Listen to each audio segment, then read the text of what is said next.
Hi guys, quick update tayo dito kay Grass, and as per checking, na trigger na nga yung Epoch 6, no? Ayan. So, punta muna tayo dito sa rewards. Kaka-change lang ng from Epoch 5 to Epoch 6, no? So, pag-uusapan natin yan dito sa video natin today. Isa itong si Grass sa mga tinitingnan natin na maganda yung pinaka-use cases niya, promising project I would say, dito sa defense sector, no? It's a type of decentralized physical infrastructure network na sector in crypto space. Namigay na ito ng airdrop during stage 1 na kung saan maraming mga nakapag-earn. Meron sila ditong ongoing airdrop na nasa stage 2 wherein capturing the web, no? So ito yung stage 1 natin. Meron tayo ditong airdrop na nakuha, at dun sa mga OG naman, they get a decent amount of airdrops dito na Grass token, no? So ngayon, ang isa sa mga magandang updates dito is I would say yung continuous na improvements ng kanilang project. Pero bago tayo dito magsimula, kung hindi nyo pa na-like itong video na ito, please like this video first.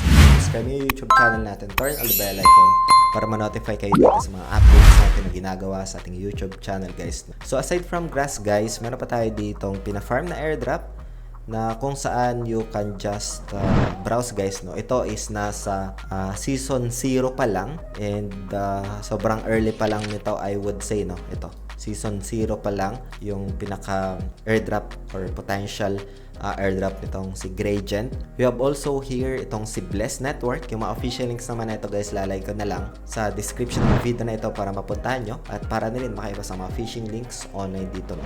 So ito, guys, kailangan nyo lang i-install sa extension ng inyong browser itong si Gradient. Meron tayo ditong pinaka-ideas sa end part ng video. Share ko na lang, guys, sa inyo na kahit cellphone yung gamit nyo is that pwede nyong integrate or pwede nyong install. So for now, ito yung isa sa mga recent developments for Grass, yung pag-trigger or pag-transition nila sa Epoch 6, no? Na kung saan makikita natin dito, guys, sa reward. Sa mga nagtatanong as well, sana yung kanilang earnings, bakit nagbawas yung earnings nila dito sa dashboard, yung kanilang pinaka points or earnings is that bakit nawala na. It means, guys, nag-trigger na yung Epoch 6, no? And yung total earnings calculation ninyo ay makikita dito, guys, sa my reward tab, no?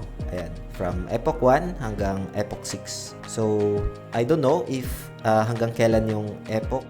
If I remember, during stage 1, puntahan natin to hanggang Epoch 7, guys, no? Tapos meron silang bonus Epoch. Ito, tingnan natin if ipapattern nila ito or hanggang Epoch 7 lang talaga, or ma-extend pa siya Epoch 8 or Epoch 10. We don't know, guys, no? So we'll wait for some updates dito. Pero ito, ang pinaka-earnings niyo during Epoch 5 ay nandito lang makikita sa my rewards, and ngayon nag-transition na into Epoch 6, guys, no? Andito naman yung pinaka-calculation ng points ninyo lahat, no? So yun, dito naman, guys, kay Gradient, you can just install the app, and kailangan nyo dito mag-accumulate, I think 70 hours na compounded. Like for example, online ka lang 2 hours today, next day ulit 2 hours, so it will be added dito sa pinaka-account nyo, and kailangan makompleto mo yung at least 70 hours, guys, no? If ever natin 2 hours ka lang online every day,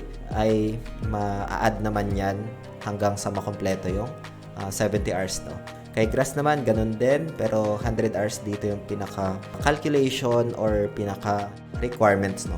At maging eligible sa airdrop. Yun, isa sa mga kailangan din dito is that kailangan na ma-connect mo yung pinaka-wallet mo dito sa account. Punta ka lang sa rewards, and then i-connect mo yung wallet mo, confirm yung email, and ganun din dito kay Gradient, guys, no? Halos same lang yung pinaka-mechanics para maging eligible dito sa kanilang airdrop. Yun, hope you get some updates dito, guys, sa video natin today. And kung hindi nyo pa napapanood yung video natin gamit yung cellphone, pina-farm natin ito, lalagay ko na lang, guys, dito sa screen. And see you sa video na yun, guys. Maraming salamat ulit sa panunood. Ingat tayong lahat. Peace out. Bye for now.